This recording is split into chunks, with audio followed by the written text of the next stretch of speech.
Good evening, everybody. Welcome to the fourth week of Lockdown Journals. Lockdown Journals is a virtual meetup for teens from all over the world who came to show their life experiences and talk about them.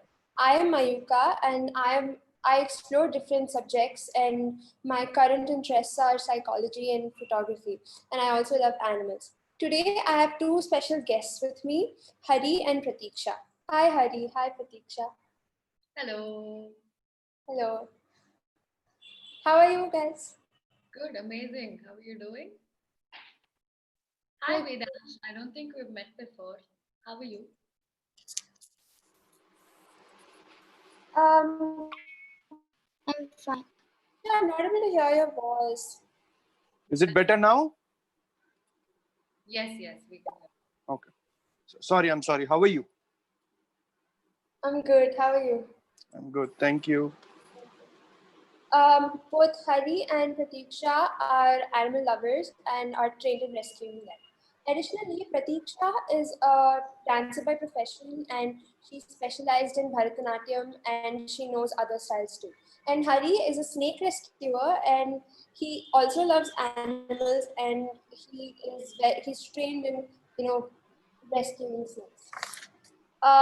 So Hari and Pratiksha, can you guys please briefly tell us more about yourselves?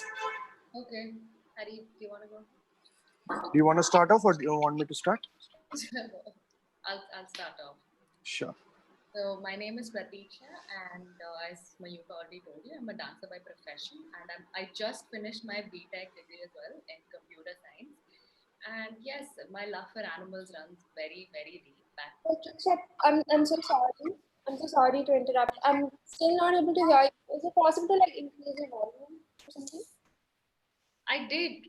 Can I just hello? Can you hear me now? I can, but it's like very low. Okay, let me just get my No, Pratiksha, we are able to hear. Mayuka, I think your volume needs to be increased or anything. We are able to hear very clearly. Go on, Okay. Pratiksha. Okay. So yeah, like I was saying, my love for animals runs very deep back from childhood, and yeah, my love for dance as well runs very, very deep, and I've been doing it for as long as I can remember, and probably before that, I don't know, probably my mom will tell me about that. But yeah, so it's dance has been a very constant thing in my life, the most constant thing in my life, and yeah, I also happen to teach years, about 2 years now, and I have my own dance school. It's called Child Pratiksha. And I'm also into a lot of volunteering work. So I volunteer for two organizations. One is CARE, that is the Charlie's Animal Rescue Shelter that deals with, rescues of animals like cats and dogs and all of that. They also have a lot of other animals. And the other organization is UNI, wherein we educate children on subjects like, social studies, science, the basic school subjects, and they also have their own rescue homes where the kids stay and study, attend school, come back, and so we basically like tutor them on a weekend. Okay. Interesting. That's me. Okay. So my first love for animals, as far as I remember, was I was a late speaker. When I was young, I was a late speaker, and the only thing I used to ask my parents was to put on Nachagoram. For me, that was National Geographic Channel that time, and Discovery channels to try watch. And Steve Irwin was my person who I used to look up to. So that's when I think this started off, and that's when I think the love for snakes started off. But as far as I remember, I never knew there were organizations or people who actually rescue snakes in India or Hyderabad. So I think I was in 6th grade or 7th grade when I met a person in my colony who was trying to look under a rock or something, and I was a little, I was shocked. What is he doing? I didn't understand. When I went up to him and asked and said, I just saw a snake pass by, so I'm trying to get it out from there. That's when I think I met this person, and then I joined an organization called Snake Cell. Okay. This organization, was only one of them which rescued snakes, had awareness programs for children in schools. Okay. They conducted awareness programs in different schools and also in the zoo. Okay.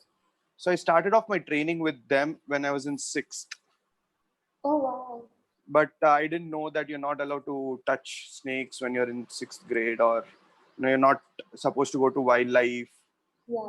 I still remember my mom signed off a paper saying, if something happens to him, or if he dies out of a snake bite, the organization or the forest department is not responsible for it.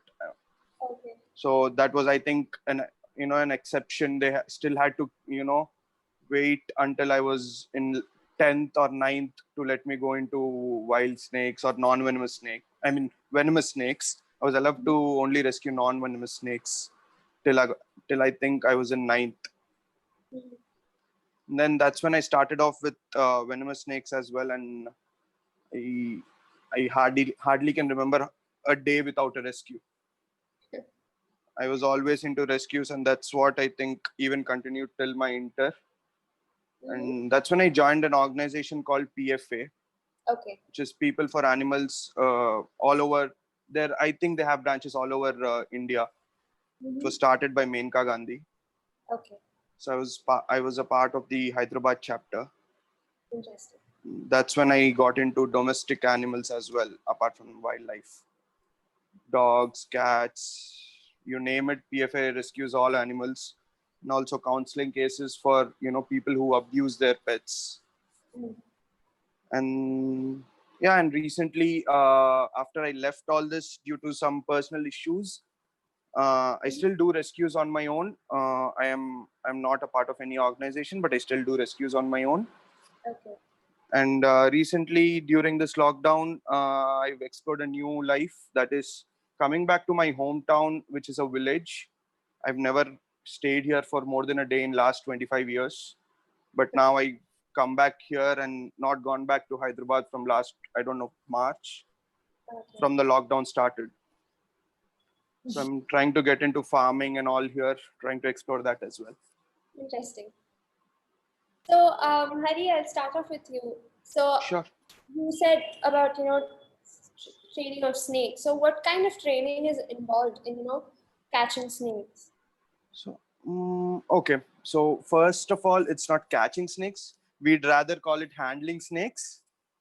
Uh, so, see, first when you get into it, or you're trying to get into snake handling, the basic thing you need to know is the identification of the snake. You need to know what snake it is. Is it venomous? It is not venomous. How is what are the characters of the snake? How does it behave when it is threatened? And this takes a lot of book knowledge. And if, let's say, I am your trainer and I'm not sure if you can identify the snake or not, I would rather not send you to any rescues, because the first thing we do is never trust the rescue caller. He'll just say it. I cannot hear you, Mayuk. I think you muted yourself.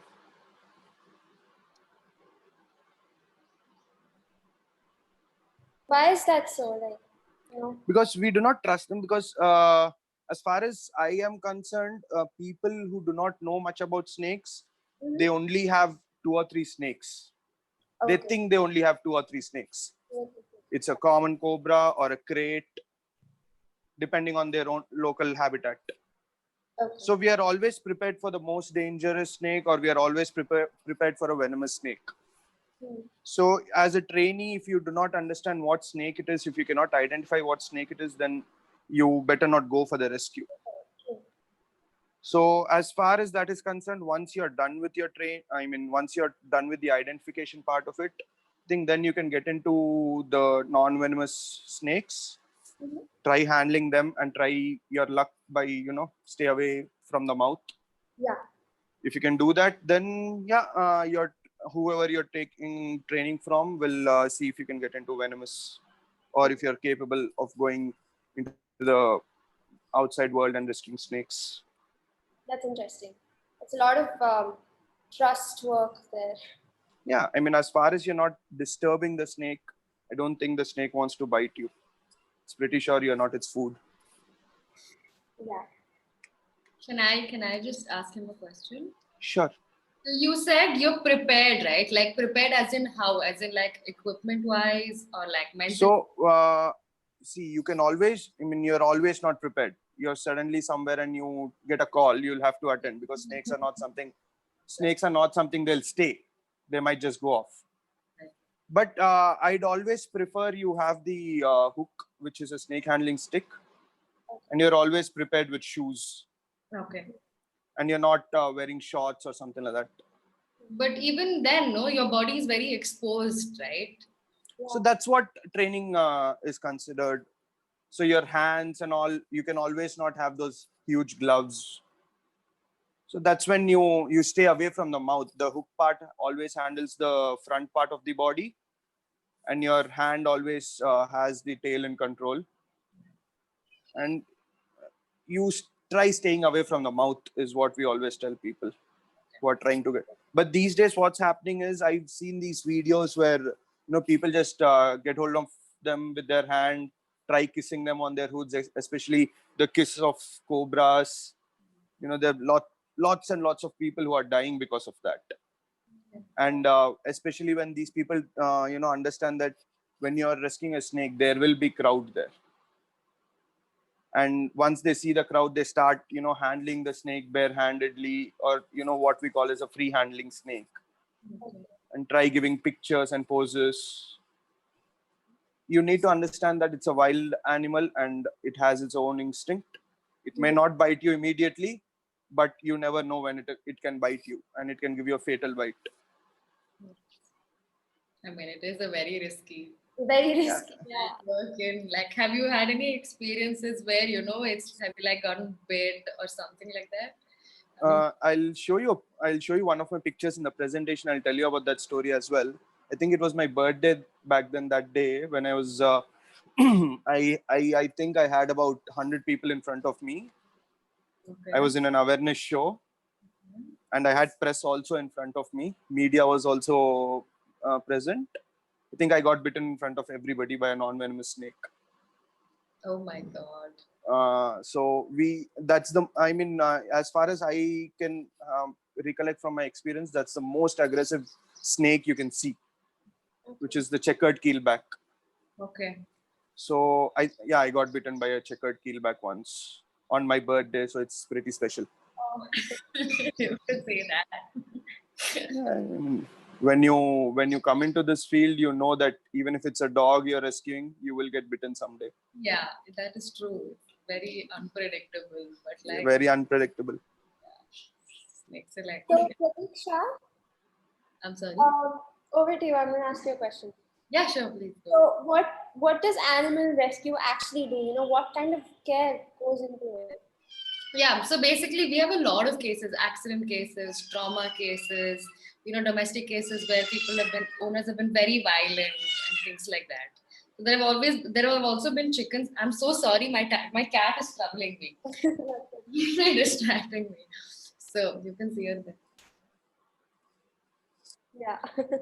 Yeah. So as I was saying, so all of these cases mostly. We also have, hens from the butcher shop. We have pigs and all of that. Yeah. So it's various cases, mostly on the roads and accidents. Interesting. What do you do, Mayuka? Sorry? What do you do? So I'm homeschooling right now because I wanted to take like music as my career. So I just like finished my 10th and started my 11th grade. Yeah. And like if you ask about my hobbies, I like singing and I like horse riding. Are we going to hear you sing today? Sorry? Are we going to hear you sing today? No, I'm just going to interview you. Why not? You should sing for us. Maybe next time. Maybe towards the end. Yeah. So yeah, and I like singing, horse riding, and I like watching TV and a lot of stuff. I like reading books, a lot of books. That's amazing. That's really nice. And I'm not really into animals. Like I like them for a while, like it's okay, but apart from that, I can't go beyond that. Yeah, I mean, we all have our, choices and likes and dislikes, right? Yeah. So But I one also question. have like, So Mayuka, you do ride horses, right? yeah. Okay. So how was that experience? It was good. I mean, I'm still a beginner, Hari. Like I'm still learning, still in the trotting stage actually. But I was about to go to the canter and then stage, and then lockdown came, so I just had to like Okay. stop.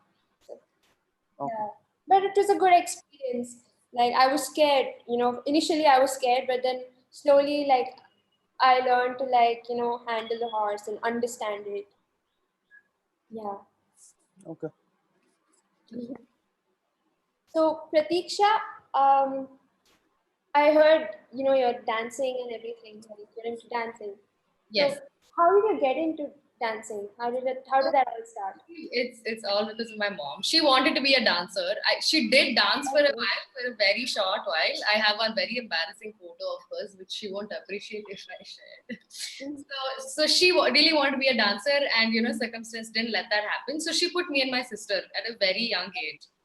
Towards the beginning, it was like, hey, everybody's playing. Why should I go sit in dance class, sit and listen to somebody hit a stick, to another block of wood and do something? I wasn't really liking the idea of it because all of my other friends were playing and I could see them play in front of my house and my mom used to like drop me and things like that. But after a while, I started developing a liking for it. And Interesting. yeah, and then you couldn't stop me. I was always in dance class. Yeah. Yeah. Home. Audience, like earlier when I spoke to Pratiksha, she told me that she used to come back home from school, and then after that long day, she used to practice at 1 in the night. Like, she used to dance in 1 in the night after that long day from school, from work, whatever it is. Now, Pratiksha, you tell me, how did that like what drove you to practice at 1 in the night? I really don't know myself. So, I just like come back home and I'll be like, I need to dance. So many times, there have been so many times, I just need to dance. So, I Yeah. used to be with another friend of mine for a while. We used to like stay up till 2, 3, just like talking about, what we can work on. So, Yeah. it's just passion that like drives you. It's just And raw passion that drives you to do things like this. how Crazy. did how does it help you? Like, how did it help How you? does it help me? Relieves me. It really takes me to a whole zone where I'm Yeah, purely myself. It's just me myself there. I heard like every time a lot of people actually do that. Every time you're stressed, they just dance it out and Yes. And it really helps. It's a huge stress buster.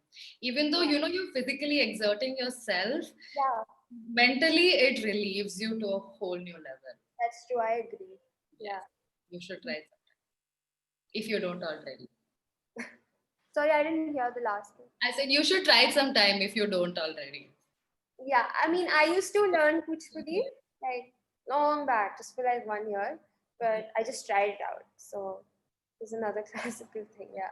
It's really good. So Mayuka sings.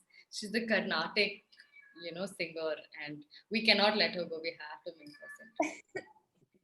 No, Yes. that's Won't yeah. you do that for us, Mayuka? Sorry, Won't you do that for us? I'll do it maybe a little later. That's it. Yep. That's Yeah. all we want. Hi, Vedansh. Hi, Hi. I don't think we've met before. How are you? I'm fine. Fine. How Okay. are you? I'm good. What do you do, Vedansh? I'm an animal lover. Oh, wow.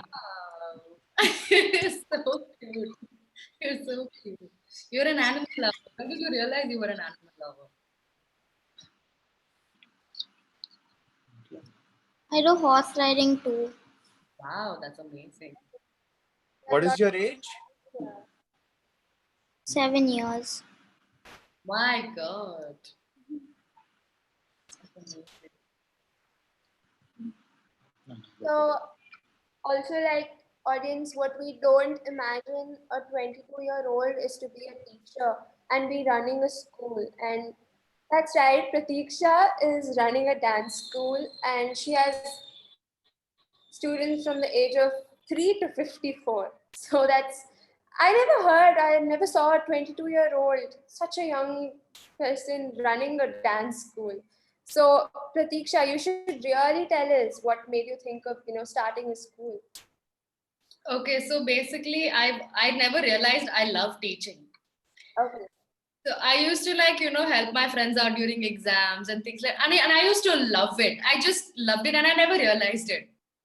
And then I didn't dance for like a while, for a few months. And then I realized, okay, you know what? This is what I do and I need to get back. And then I started dancing. And then I'm just like, you know what? I am capable of this. And why am I not doing it? And then my parents really pushed me to do it. They're like, why are you not teaching? You're really good at it. You know your stuff and you've got the experience and you really should. So, they got a studio constructed upstairs and all of that. They made all the preparations for me. So credit goes to them. So, and then, yeah, the word got out. I posted it on like social media platforms. And my mom used to run a school back then. So she told the parents in the school and things like that. And word got around and students started coming. And yeah, I think that's how I started for my for teaching and my. Because you said your I'm mom. sorry? You said you got a lot. I mean, I'm saying you got a lot of support there because you said your mom was a teacher. Yeah. Like, like a lot of things. Yeah, Push me to do my best. that's And they know when not to push me. And like, yeah, whatever I am, I owe to them. interesting. Yes. So Hari, coming back to you. Mhm. So after this lockdown, we bought a dog actually, Mhm. and it came to us like very malnutritioned, and it was not healthy, and basically it was kept in a shed like a lot of other dogs. And when it came to us, it was really like scared, of course, because we were new people, one thing, and other thing because I don't know, somehow he just froze and he used to like put his tail inside and everything. So when we bought the dog, we asked like people there, the breeder and everybody. We were like, why is this happening? And then so they said in this lockdown, like a lot of people like bought and adopted new pets. At the same time, many people like abandoned them, which was like, I don't know, it was very sad to hear actually. Mhm. So number of pets, the number of abandoned pets are like increasing. So how can we like, as pet owners, how can we help that reduce? Help. So basically, talking about it, I don't think pet owners can help it anyway. Okay. The only people who can help this scenario or this situation are breeders. Mm-hmm. Mm, because the number of backyard breeders or backyard millers is increasing. Okay. You know, the person just gets two male and a female dog of a breed. He'll just breed them and sell the puppies. Yeah. He will not understand the breed, what the breed takes. Mm. He will not understand where the breed is coming from. Yeah. He will not understand what the breed needs to live a healthy life. He Okay. will just understand that end of 6 months or end of 8 months, he'll be able to earn about, let's say, 20, 30,000 or 40,000 even, depending on what he's selling. Okay. Uh, and he will sell to a certain family which can afford only, let's say, they won't be able to, let's say, afford the food it takes. If a family can afford only, let's say, a Pomerian food, you cannot get a Saint Bernard and try feeding it the Yeah. amount of food Pomerian eats. True. So he doesn't do the background check which is required. True. Uh, because of this, once the pup or the adult starts getting diseases Mm. or is malnourished, Yeah. they will not show any interest on the dog anymore. Yeah. Rather than they try giving it off to somebody first. If that doesn't happen, the only option they have is to give it to some shelters or leave it on the road. Yeah. The other thing I've realized is, even if you love your dog, let's say you're not able to keep it because of the situation that, let's say, you're shifting your house and the new owner or the new complex or the building you're going into doesn't allow dogs. This is something you can come over. You don't have to abandon dogs. I am pretty sure every state or every city has an adoption group or NGO which works for adoptions. And also, if you still want to keep the dog, you definitely have some rights. No complex or building owners can send the dog away, as far as you're clean, keeping the dog clean and you're keeping the premises clean. But as far as I'm concerned, I think if we are able to control the puppy millers or dog breeders who are not registered under KCI or AWBI, I think you'll see less number of abandoned dogs on the road. That's true. But that's actually sad. Don't you think, Pratiksha? Don't you agree with Hari? Very, very sad. So these breeders are very insensitive. So they overly breed the animals, and they become weaker, right? Over a stage, they're not as healthy as the first batch, and they keep getting weaker and weaker. And the people, buying it also, they don't realize it. And then what happens is when they like buy these animals from these breeders, after a while they get very weak. They get starting skin allergies and things like that, and then they abandon them.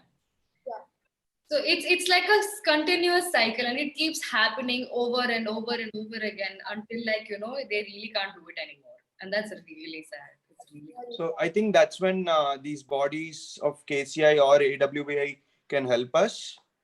That is because KCI and AWBI has rules and regulations how you can breed a dog. Okay.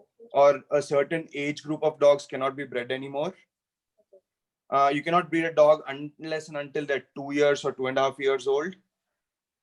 And number of litters you can take out of a dog is also restricted. Okay. But following all this, I think if the puppy millers follow all this, they're not getting what they want. Yeah. End of the day, they won't get the same amount they used to get. Yeah. So, as long as we can control them with the help of these government agencies, I think we'll be able to control that.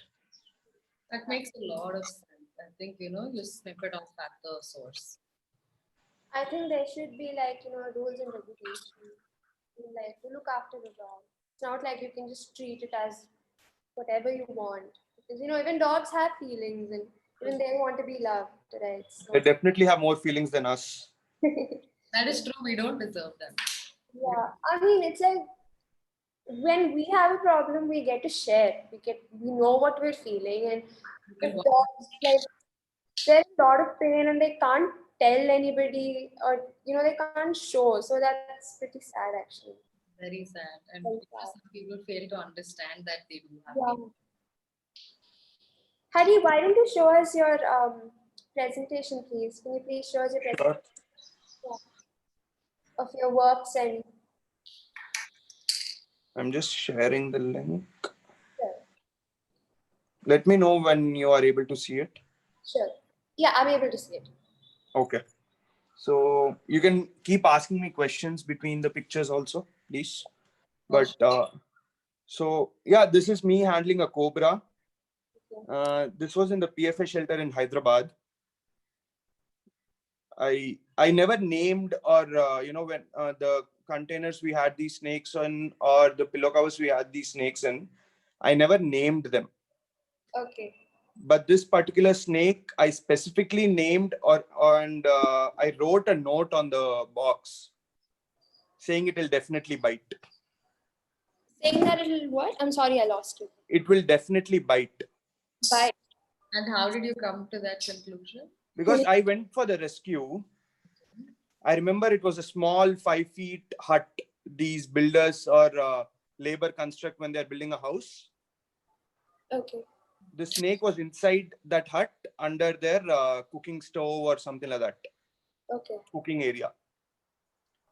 So I was basically trying to get hold of the snake and try to get it out of it, because I was pretty sure they would kill it otherwise. Yeah.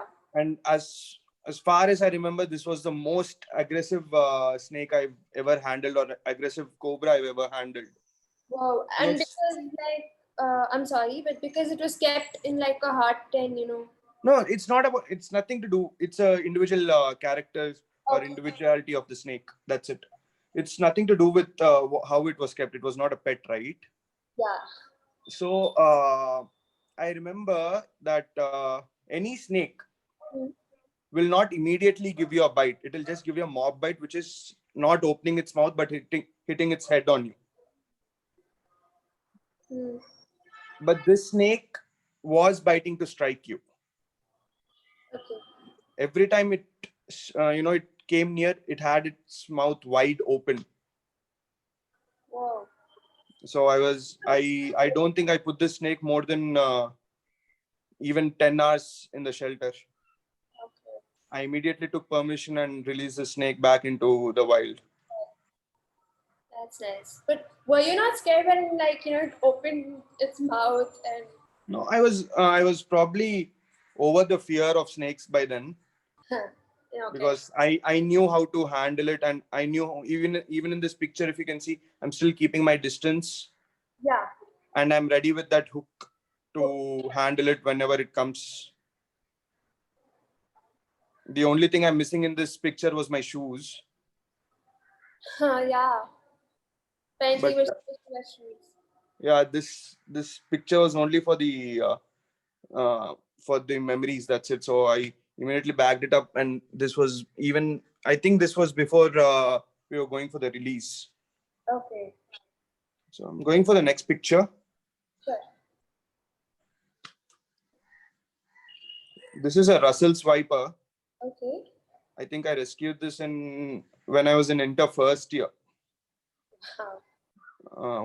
One of my friends called me and said, they saw a snake in their house. Okay. I immediately drove and rescued the snake. Russell Swiper is something nobody wants to touch. Why, Hari?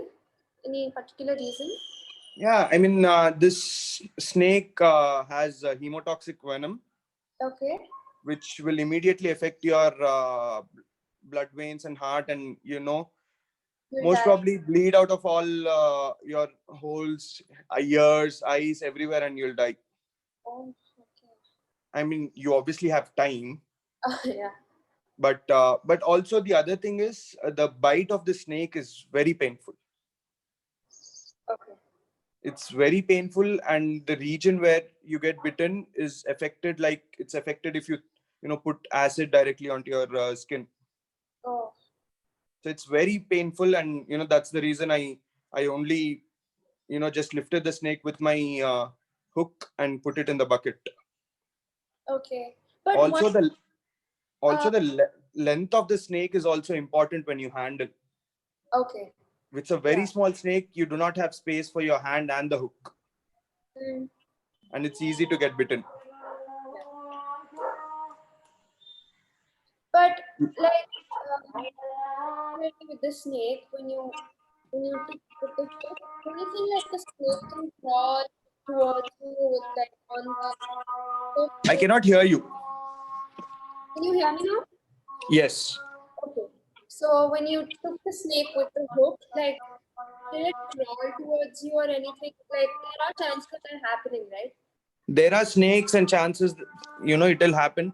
There are snakes which will do that. But that is the reason you have the other end in your other hand. The tail part of it is in your hand so that you don't let it crawl up. Oh, okay, okay. So it's not completely with the hook. Right. Okay. Yeah. So, Hmm. so Yeah. this particular snake, I remember, was, I think, it was a 4-hour rescue. My Oh. It was a 4 hours rescue at 2 o'clock in the night. Huh. I was sleeping. I was fast asleep, and this was in my own building. Okay. This damn. was where I used to stay in Hyderabad. So I remember my security guards came running up to my house and knocked the door and said, "Sir, there's a snake." So I said, "Fine, let's go. I'm coming." 2 o'clock in the night, I thought most probably it's a cobra or a rat snake. Let's rescue it, finish it, and come back and sleep. Can you hear me? Yes, yes. Hear you. Okay. Okay, so as you can see, this is an Indian rock python, Okay. which was in between two huge rocks and was stuck. It couldn't go inside the rocks. It couldn't come back. Right. I don't know how it managed. It got stuck in between plastic covers and ropes inside the rocks. Okay. So yeah, we had to dig the entire thing up, get the rocks out, and then get hold of the snake. Hmm. I remember it. It just took me a second to get hold of the snake's head, because that's what you do for a python, and you need a person backing you up because it's a constrictor. Okay. Once you get hold of its head, it will start constricting you, and this was about a 10 feet snake, so it wasn't easy for me alone to get out of the construction. Yeah. So I had my other rescuer with me, who was also part of the organization back then. So yeah, even the snake was tired, I remember, because it didn't trouble us at all, and it definitely needed treatment. So we immediately rushed it to the hospital. Okay. I think it was about 5:30, 6 o'clock in the morning when we reached the hospital. Yeah. And once it was treated, it took me another 10-15 minutes to then hold the snake. It got its energy back. It was striking. It was stressed. I'm sure. Yeah. And this was actually the snake I will always remember, because I've never spent 4 hours on a rescue, at least on snakes. Dogs, you can spend time, to get hold of them, but snakes, I've never spent 4 hours. Hmm. And then the snake was given to the zoo here in Hyderabad, Nehru Zoological Park. Okay. Is it still there, Harry? Like, I don't think so, or I think so. I don't know. I'm not sure, because they don't usually keep these snakes. The okay. snakes caught in the wild should be released back into the wild. Yeah. But the reason I gave it to the Nehru Zoological Park was this is a scheduled snake. Pythons are scheduled under the law, so you cannot keep them in any shelter but the Nehru Zoological Park. So, and it also needed observation because of the stress and all that. Mhm. So, yeah, I think they must have released it after 24, 48 hours. Yeah. Yeah, Great. so this was me on my birthday when I said I was bitten. And I have a common sand boa in my hand. Okay. And Mayuka, when you asked me, how did you go about the training or how does that happen? This is the first snake which will be given to you. Okay. Because these snakes, I've hardly seen anybody get bitten by this snake. Okay. These are also constrictors, so the only way they can eat food is by constricting and killing them. Okay. So during this show, after this snake, I think I was handling a checkered keelback. Okay. And when I was trying to put it back into the bag, the person who was handling the bag shook it. Oh. And I think it tried coming back. That's when I put my hand so that it doesn't bite my face. Yeah. And I got bitten on the hand. Okay. And I was bleeding. I remember there was media. There were about 100 people in front of me. And then I immediately made sure, I cannot make this something they'll be scared of. So I ran to every other person and showed, see, nothing happened to me. I'm not going anywhere. That was actually a good experience to tell people that, not every snake bite will kill you. Yeah. Because let's say I was telling you the other day, there are 270 snake species in India, Yeah. out of which only 21% of them are venomous. Okay. Out of which the common ones are only 4. Okay. So you don't really have to be scared of them. Mhm. Okay. So this was when I got into serious wildlife and got attached with the local forest department.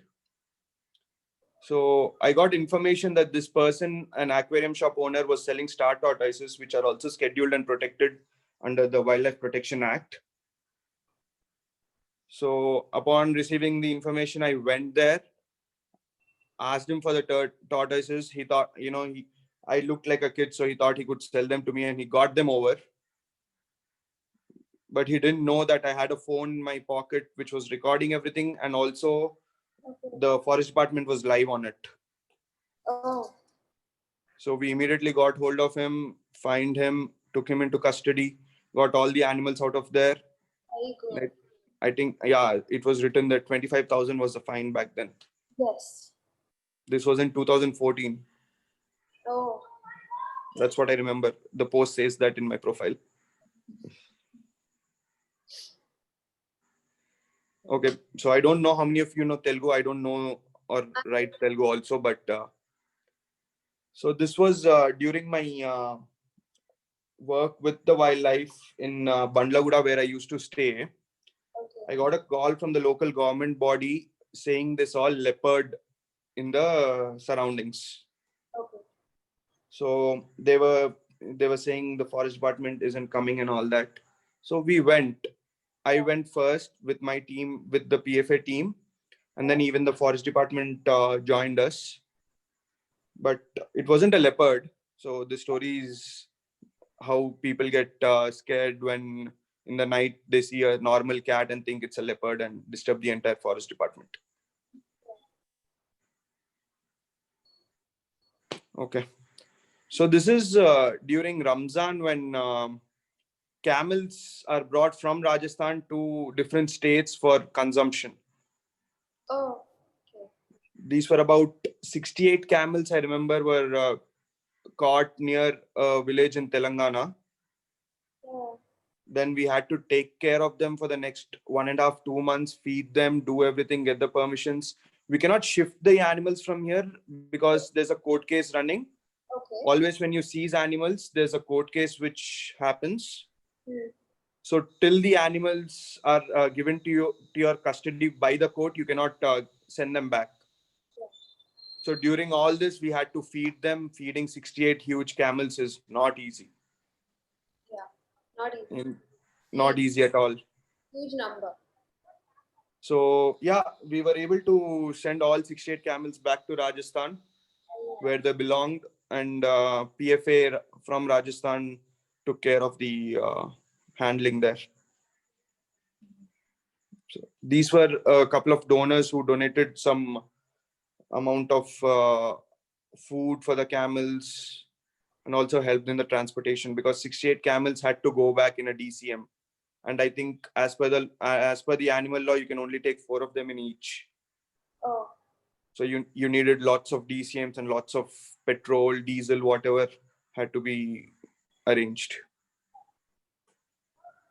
1 minute, Hari. I just wanted to inform the audience that it might extend a few minutes up by 7.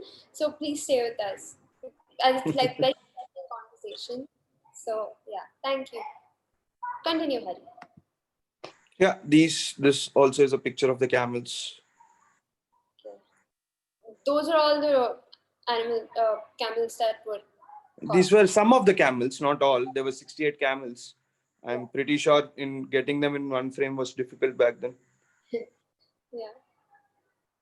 They look pretty unhealthy. I don't know. Yeah, because they're walking. Let's say if Ramzan is in a certain month, they start walking from Rajasthan 6 months before Ramzan. 6 months they are on road. They're injured. Their legs are not working. Their legs are broken. And the people who are making it walk are just hitting it. Yeah. I know camels can walk for a longer distance, but 6 months continuously walking, they're not built to walk on the roads. True. Because it's their bones get weak, it seems like. It's not about the legs itself. If you see the under padding of their legs, Okay. they're soft and they can only walk on sand. So once they start walking regularly on these tar roads or cement roads, they get scratched, and then when you don't take care of them, then they're maggot wounds. And then handling so many animals also. There's there are multiple alpha males in this group. Yeah. And they start fighting.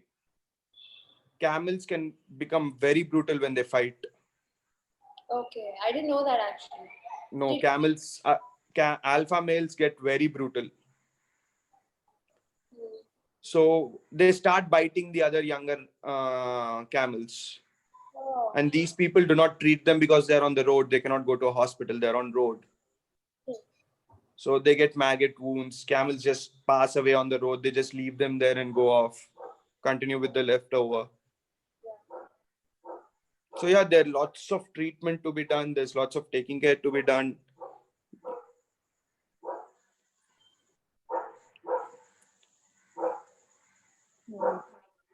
So yeah, this is a very common rescue. I'm pretty sure Pratiksha also must have seen such rescues where dogs in for food they put their faces into containers and the container doesn't come out. Oh, I didn't know this. It's very common. Oh, that's so It's sad. a very common problem, and it's before time that they lose oxygen and they die.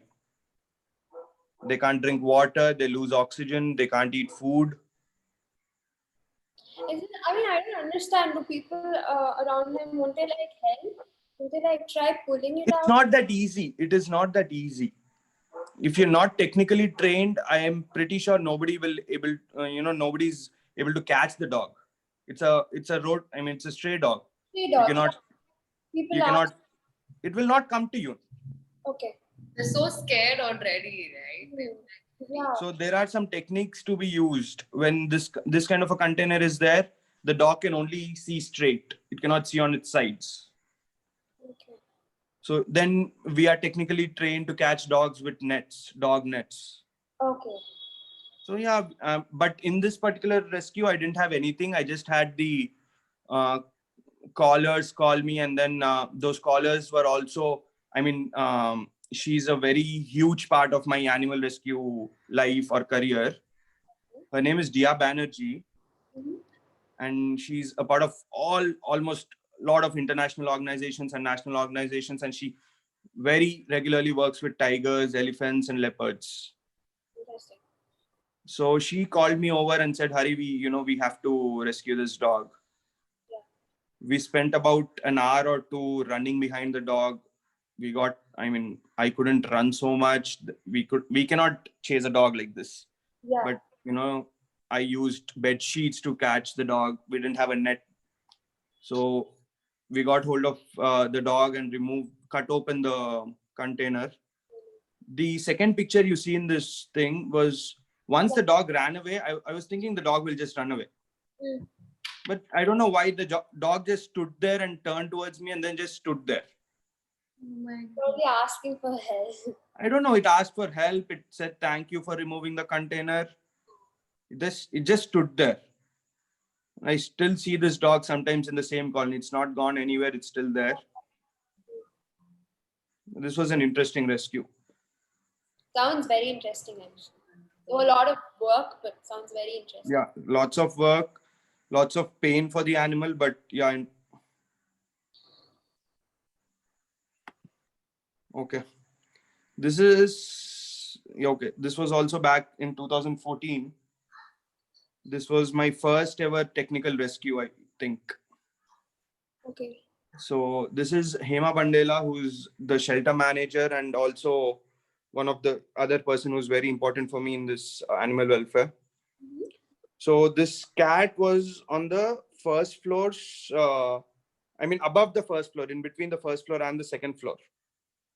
If you can see clearly in the picture, there's a cat stuck in Yeah. between the Yeah. ventilators. Ouch, that hurts. And this was on the first floor and second floor ke beech mein. It was in the center. And this was a logged college which was being constructed, so we couldn't we couldn't go through the windows or do anything. It was all outside.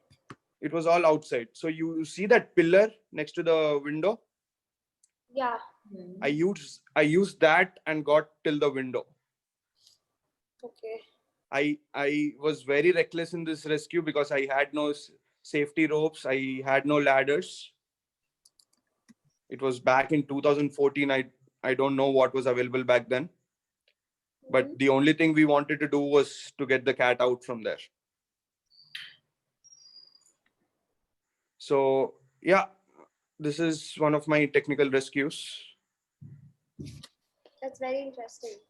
So this gets back me to horse riding. This is my horse. His name is Alfonso. Nice. So cute. Which breed is this horse? Uh-huh. Which breed is this horse? The horse. This is a English thoroughbred. Hello? Can you hear me? Yeah, this is an English thoroughbred. Okay. And this is in Sloka, my school.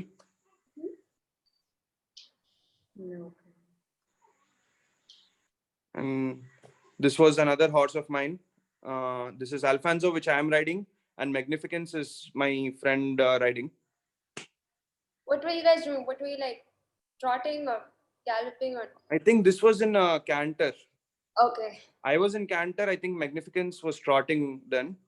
Oh. So this is when Alfonso thought it'll teach me the other lesson also, which was when your stirrups get loose and you fall.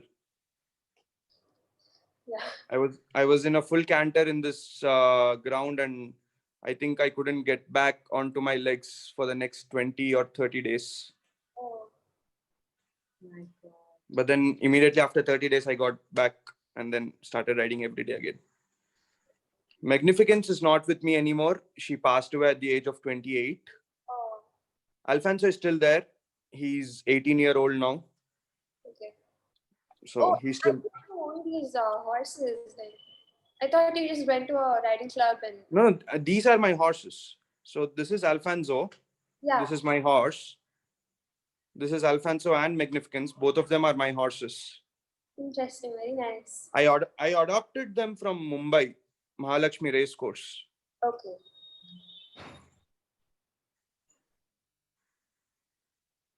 Very interesting, Hari. Okay. There is some issue with my... I can not able to go to the next picture. Just give me a second.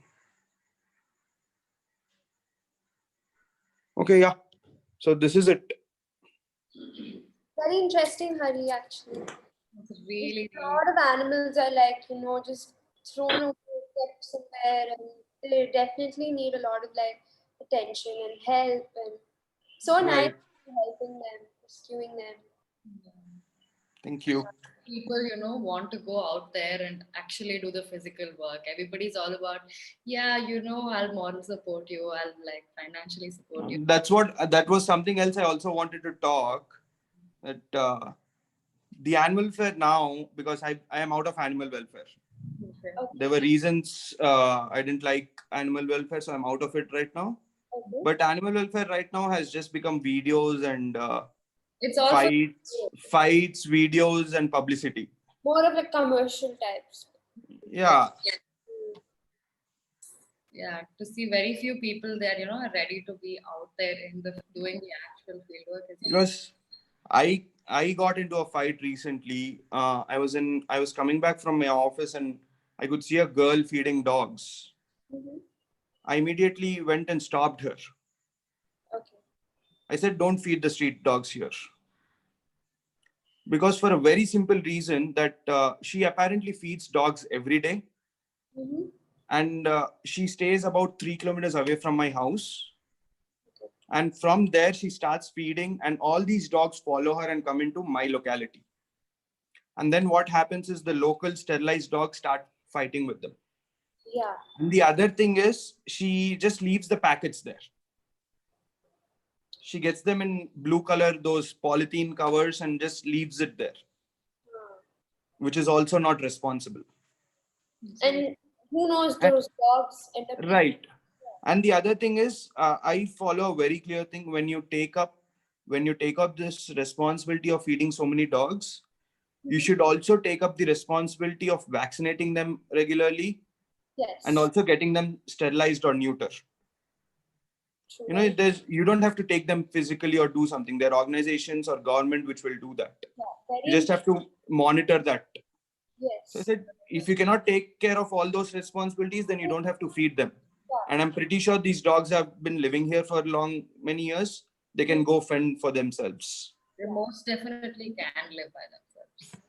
Yeah, so you don't have to, you know, you don't have to spoon feed them so much, because I believe that when the stray dog or these mongrels, which we call indies, are born, if they're immediately not adopted and they're still living on the roads, I'm pretty sure they're adapted to the roads. Yeah. And by giving them so much, you're spoon feeding them, and one day if you're not there, you have your family issue, you cannot come out. All these 40-50 dogs are without food because you've already spoiled them by giving them so much. True. Very true. Very. Very They're so dependent that they haven't even looked for other options. Right. I most probably, that will happen to us also. If somebody is getting you regular food, you don't have to go anywhere, you don't have to work, you don't have to do anything. It's a very natural tendency. You should just know what you're getting into. yeah.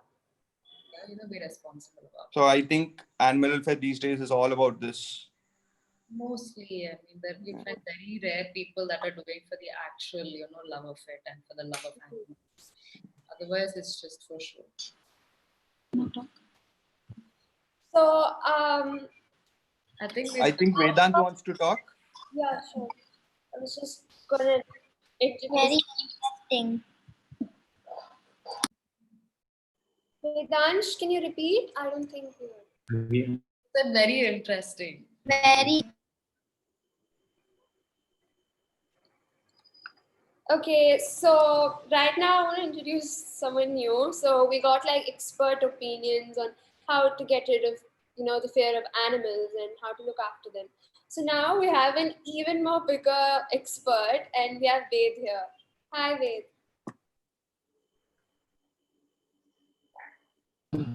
Hi, How are you? I'm fine. Welcome to Lockdown Channel.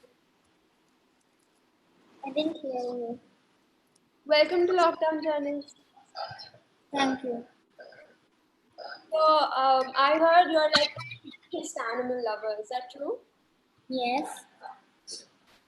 So Ved, he has like pet snails and pet caterpillars and etc. and a lot of other animals. So I remember he used to like in school he used to like put these caterpillars on his shoulders and he used to walk like so cool, and he was very normal with it. So that's when I knew he was like so into animals. So Ved, what are your present pets? How many pets do you have? I have 3 of them. Wow. Can you name them? Mud is a 2-year-old French bulldog, and Leo is a 5-month-old German Shepherd. And Tamagotchi is my Gangsha's soft shell turtle. Oh, that's sweet. Can you please show us your PPT, your presentation, your animal? Oh, okay.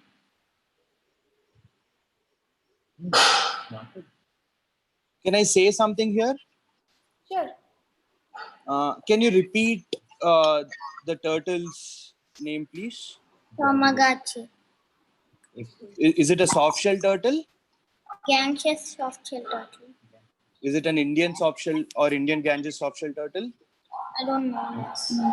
Please find out about it. It's on a You ghost. might be holding an illegal animal, so just take care of it. Yeah. But it escaped already. It already escaped. Yes. Then let it go back to the wildlife. It didn't go to the wildlife. It's under my garden on the driveway. Then try finding it and see if you can send it back to the lake or something like that.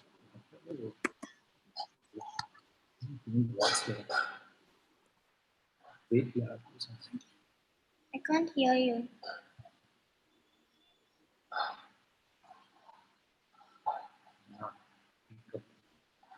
Ved, Yeah. Can Venkatesh uncle share? Yep.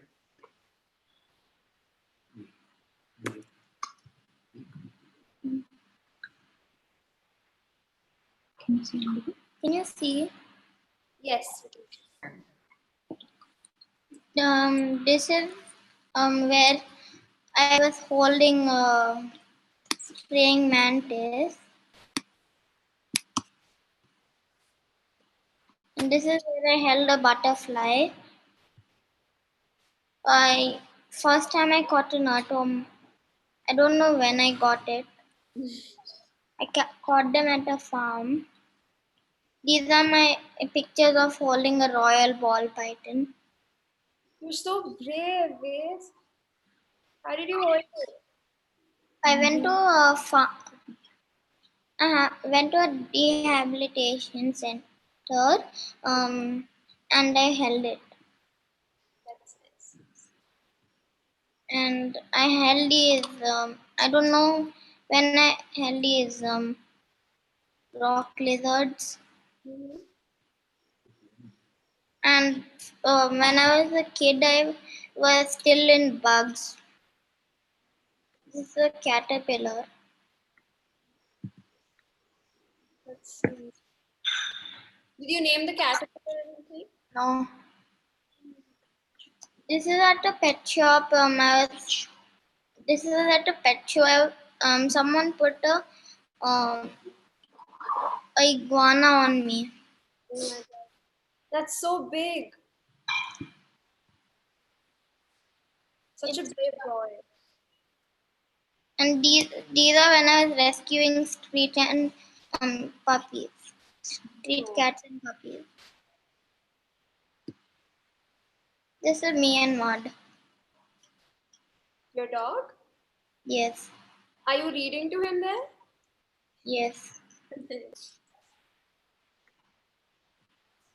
This is me playing with Mud and me at the dog park with him. Next is Tamagotchi. The turtle? Yes. Me and Leo. Nice. It looks Me really. and Ginger. What's this one? This Spoonie. is me and Ginger. Ginger. Nice.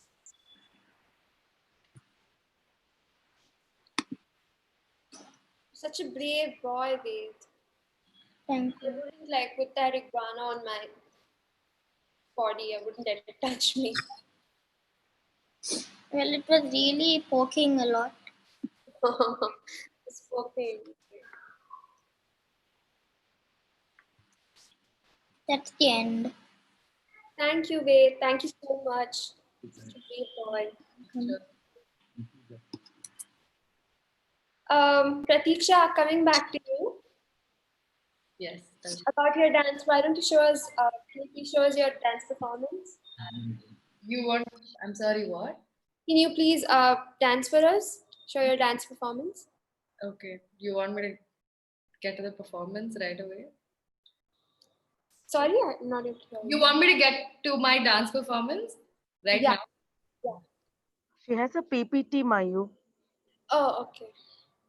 Yeah, I Just can go to the dance if you want. That's totally fine. yeah, we can. Okay. So I'll go to the dance. Okay. So I'm basically into Bharatnatyam, and that's my area of expertise. And this item is called Ranjani, and I learned years ago. And yeah, this item really means a lot. I really love this item. Yeah, here goes.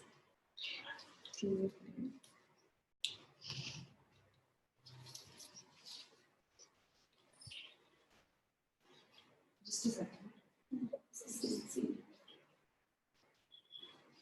Yeah.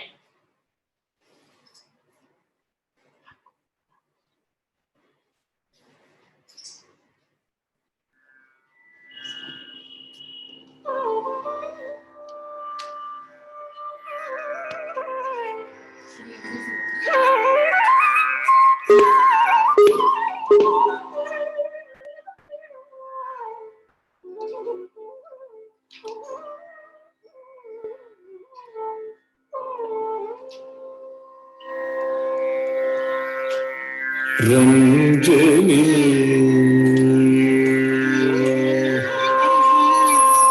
Ranjani, Mrudu Pankajalochani, Ranjani, Mrudu Pankajalochani, Ranjani, Mrudu Pankajalochani, మృదు పంకజలోచని రంజని మృదు పంకజలోచని రంజని మృదు పంకజలోచని సరిగ సని రస సరిగ మరస సని రని నిద మగ మగ సరిగ సని రస సరిగ మరస సని రని నిద మగ మగ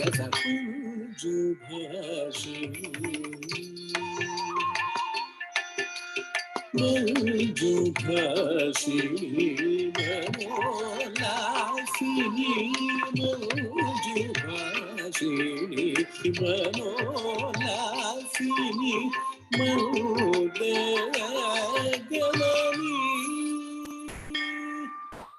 Manjubhashini Manolashini Manodayagavani Shri Ranjani, Shri Ranjani, Shri Ranjani, Shri Ranjani. Sani Ramagari Gama, Nida Magari Gariga, Magari Gariga, Sani Ramagari Gama, Manida Magari Gariga, Kamagari Gariga, Sani Raza. Sari ga ma da da sa sani da ni ni da ma ga ma ga sa sa ma ga ma vidu pam da sa ma ga ne vidu pam da sa ma ga ne vidu shashanka vadani mare janani megha ranjani megharanjani samagana vibhudini shashanka vadani mare janani megharanjani megharanjani Nisa, Nini Dada Nini Mama Nini Mani Mani Mama Gaga Nini Nisa Nini Dada Nini Mama Nini Mani Mani Mama Gaga Nini Sati Mama Gari Mama Mani Mama Gari Sati Gaga Mama Gari Sati Gari Sati Gaza Sani Gaza Sani Gama Gaza Sani Gani Nini Gaga Maga Sapo Janapani Shulini Pavara Janapani Shulini Paparimochani Pavani Janaranjani Janaranjani Pavara Janapani Shulini Paparimochani Pavani Janaranjani Janaranjani Pappamaru Gamabari Gamaba Nisadaba Sadaba Gababari Gababa Pappamari Gamabari Gamaba Nisadaba Sadaba Gababari Gaba Ida Ini Gaga Nini Mabari Mani Mani Mabagari Nisa Nini Gaga Nini Mabari Mani Mani Mabagari Nisa Ida Magari Gaba Manida Magari Zariga Gamagari Zariga Nida Magari Gama Marida Magari Zariga Gamagari Zariga Sanida Sariga Madada Sanida Nina Maga Magasa Sanida Nina Maga Magasa Sanida Nina Maga Magasa Jeni Rudu Gajalochani Ranjani Ranjani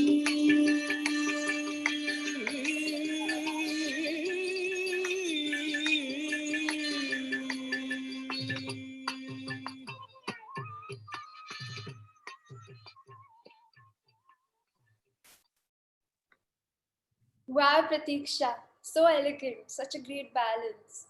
And so expressive that even your cat was like just looking at you and your legs, and throughout it was just looking at you like that. Very, very nice. I really like how you started it with that particular step and how you ended it with that same step. I think you're on mute, Pratiksha. Hello. Yeah, can you hear me? Thank you. Yes, I can. No problem. Can you please show us your PPT?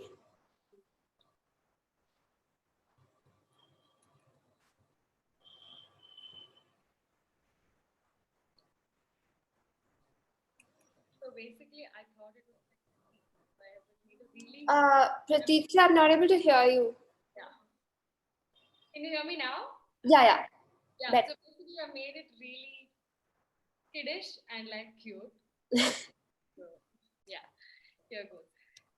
I'm gonna start off with where it all started. So my love for animals was. This was my first dog encounter, although I don't remember it at all. That is my mom's dog. And Okay. that's at our grandmom's place. And yeah, I think that's the first dog in the family, and he was Stuffy. Yeah, I used to like sit on him and ride all around the house and all of that. And then this was my first performance, and here How you, old are you? I was about 3.5, 4-ish. Yeah, Oh, yeah, and this is me as Ayappa. okay. Yeah, I'm topless. Yeah, that was my first performance, and that was I just joined class, and it was like 3 months into my class. Oh, Yeah, my first, yeah, and the things that I had to go through. Oh my god! So everybody there had learned more than me, right? And my sir's like, no, you can do it. And I used to like stay back at his place till like 12 practicing. So I just did 2 items. One, there's Ayappa. Here I'm just sitting. I get up, I bless, and then I just sit back. That's all I do the whole item. And then the other one was an Alaripu, which is like a little tough at that age. So yeah, I used to like stay till like 12 and practice just that one night, sitting, getting up, blessing, sitting back again. I used to do that so many times that I'd gotten so good at blessing. And this was back in school somewhere. And yeah, you can see him. He used to be there near our tuitions. So me and my friend, my very best friend, we used to like, meet him. And then every day we used to meet him, and then he used to go. He used to like wait for us, be there near our tuitions and things like that. So after Tuffy, this was like my next real encounter. Until then, I was like very busy with dance and things like that. And then going to my dance journey. This is my first ever photo shoot. Oh. Even look like. Yeah. Yeah, I Yeah. don't look like this anymore. Yeah, this is my first performance. That's my first ever costume. And oh my god, this was like years ago. And this was for another performance where we had to make posters and things like that. So this was my first ever photo shoot. And this is another that's my sister there.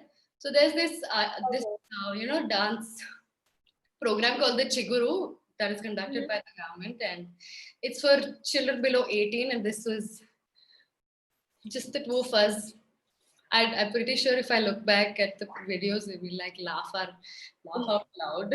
But yeah, it was a very memorable thing. So this happens live with a live musicians and things like that. And yeah, it really did mean a lot because me and my sister were doing our live performances and we practiced so much for this, and we did a lot of mistakes, which I'm sure of.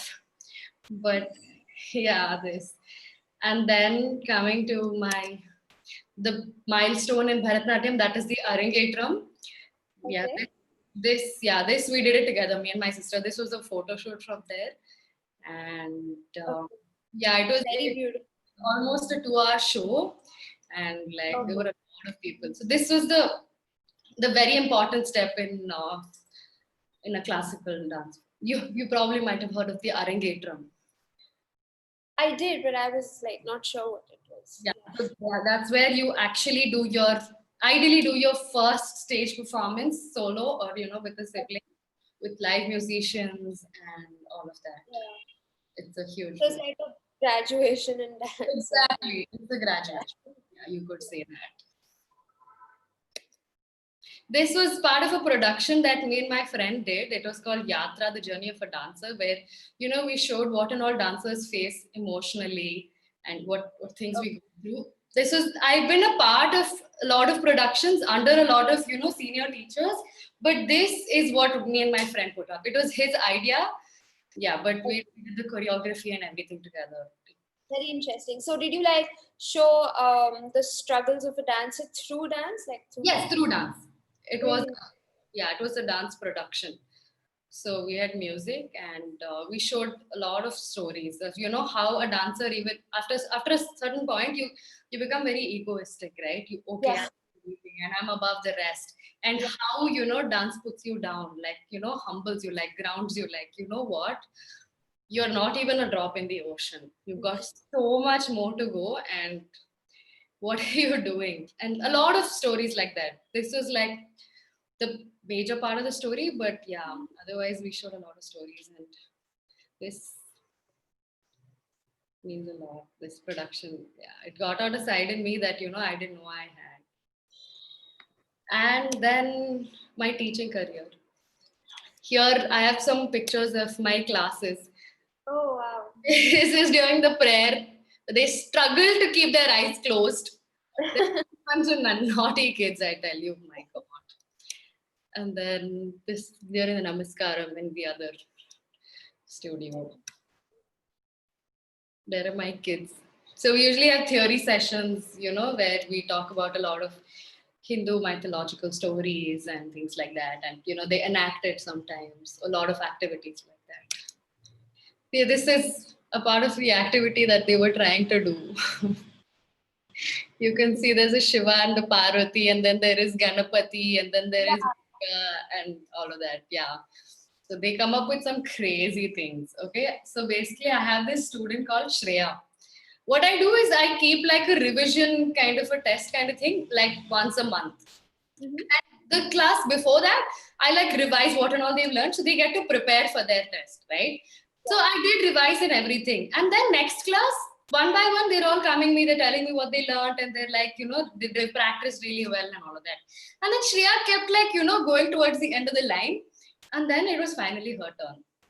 She came and then she's like, ma'am, I have stomach pain.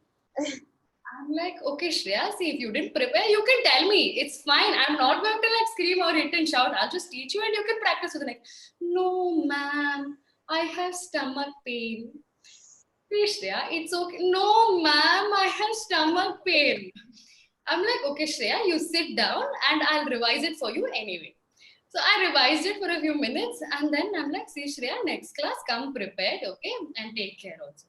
Okay, ma'am, next class I won't have stomach pain. Like, my God, these kids are too smart for their own good. They come up with such naughty things and they're so vocal about their thoughts. Ma'am, your haircut is not nice, ma'am. Ma'am, this chudidar is not nice.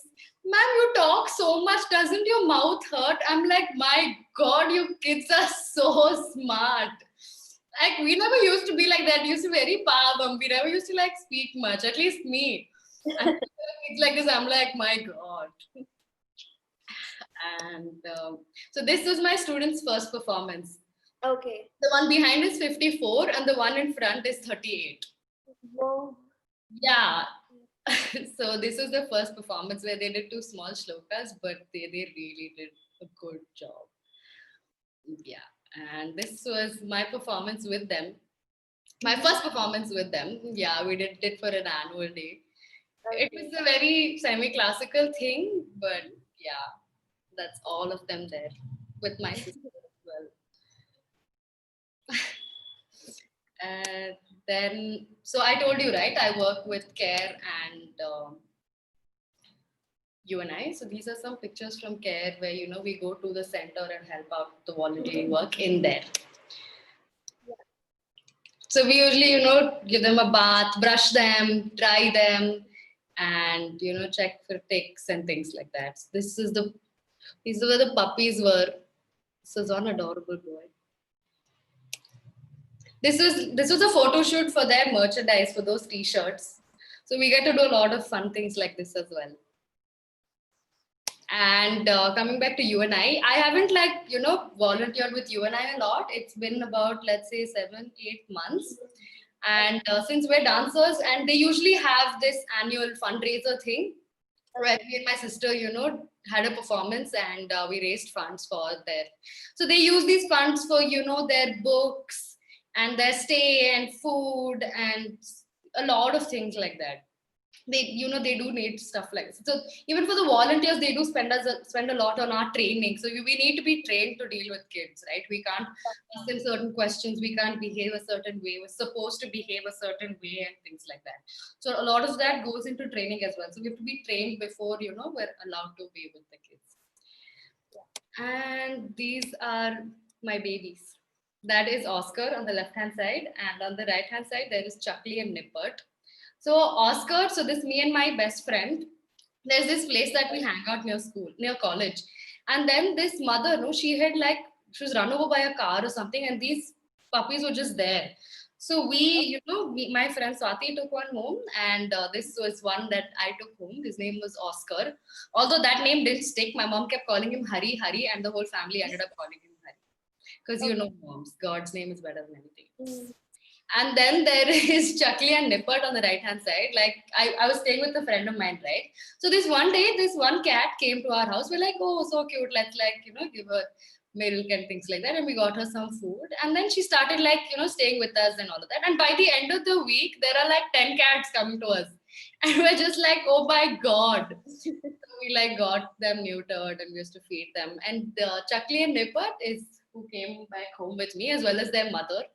That is Biscuit.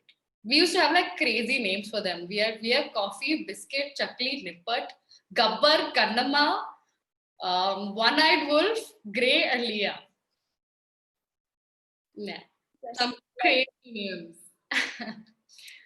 On the left-hand side is the day that, you know, we adopted them. That's my friend with Peanut, and then that's me with Hari or Oscar, and that is Oscar on the right-hand side as well.